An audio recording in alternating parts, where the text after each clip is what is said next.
other pitchers that were outstanding for our program throughout the years, and certainly have all the pitching records at Stockton. I talked about David Hall and Scott Fisher. You know, they were outstanding pitchers in their own right. But Mitch Shaw and Mike Downs were here for 4 years, and those two guys did the bulk of the pitching in the years that they were here. And I say that because we didn't have a lot of other guys.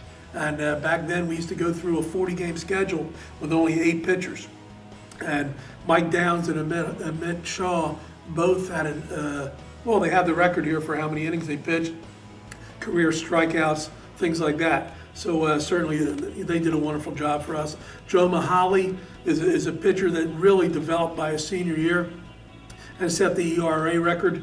Adam Warburton is a lefty pitcher who just left us. Did a great job for us for a couple of years. Brandon Trainer was a guy that we barely even recruited out of high school. We didn't know that much about him.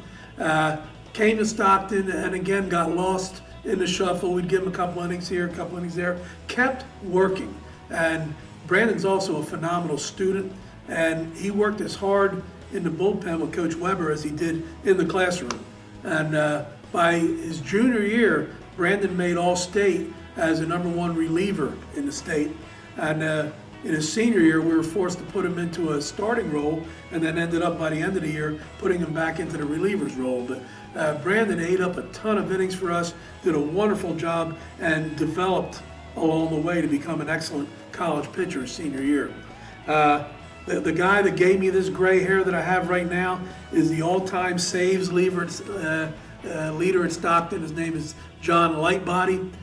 John was out of Toms River East, and I believe he's a policeman up there right now. So watch out, all you Toms River people. But John Lightbody was our closer, and he had the heart of a lion. I mean, that's the guy you want on the mound. But he used to frustrate the heck out of me because I've never, for the life of me, understood how a pitcher could be in the bullpen for 20 minutes. He knows he's going in, the inning ends, he walks out on the mound, takes 8 warm-up pitches, and throws ball 1. I'll never in a billion years understand that, and John did it every single time. And he knew I was going nuts in the dugout because it was usually a 1-game lead, and he would throw it and turn around and just smile at me and then get the guy out. Numerous times, bases loaded. Oh my God, I'm kicking bats, I'm stomping. Next thing I know, pop up, and he walks off and says, "I got this, Cav." That was John Lightbody. I mean, just had ice water in his veins, deserved every award he got his senior year. He ended up making the Mid-Atlantic Region team. He was second in the country in saves that year with 14. And you talk about baseball memories, John Lightbody's always going to be in the middle of that. In the middle, I had 2 middle infielders, Pat Goodwin and Brian Paris, who for 4 years were just phenomenal for us. Goody ended up staying here 1 year longer than Brian Paris did, but they secured our middle infield for us. And we talked before about the field and how it needed some dressing.